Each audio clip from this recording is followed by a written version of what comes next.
Bonjour à toutes et à tous.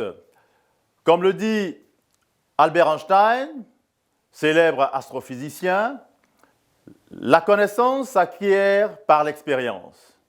Tout le reste n'est que de l'information. Eh bien, nous allons donc parler de l'information et surtout des technologies de l'information et de la communication en tant qu'outil d'aide à la gestion de l'information. D'abord, qu'est-ce qu'une information? Nous dirons, en référence au bulletin officiel numéro 8 de l'Éducation nationale de France, du 26 février 1981, donc cité par le Centre national des ressources textuelles et lexicales, l'information peut être considérée comme le support des connaissances humaines et de la communication dans le domaine technique, économique et social. L'information renseigne donc sur quelque chose, un objet, une personne, un événement, une situation.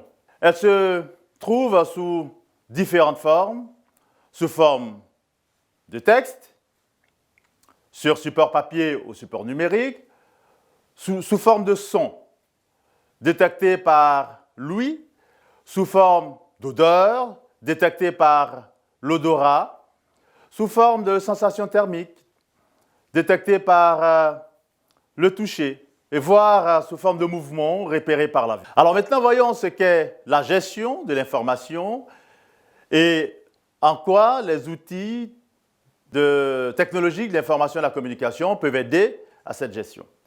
Eh bien, au regard des lectures effectuées sur la question, on peut noter que gérer l'information, c'est recueillir, organiser, classer, partager, accéder, exploiter et présenter l'information. Son importance est surtout plus visible en économie et en politique en raison des opportunités, vu que l'information est considérée comme une ressource stratégique. La gestion de l'information est également importante dans le cadre de l'activité professionnelle de l'enseignant. Elle concerne notamment la recherche d'informations pour la préparation d'un cours. Et en cela, vous avez comme outil Internet qui peut aider. L'organisation et le classement des informations.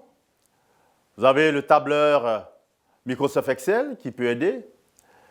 L'élaboration des supports de cours par la mise en forme des informations. Et ici, nous avons le logiciel de traitement de texte, par exemple Microsoft Word. La gestion des notes des élèves et de la classe. Là encore, vous avez un tableur, par exemple Microsoft Excel, qui peut aider à cette gestion. La présentation des informations par vidéoprojection via un logiciel de présentation, par exemple Microsoft PowerPoint.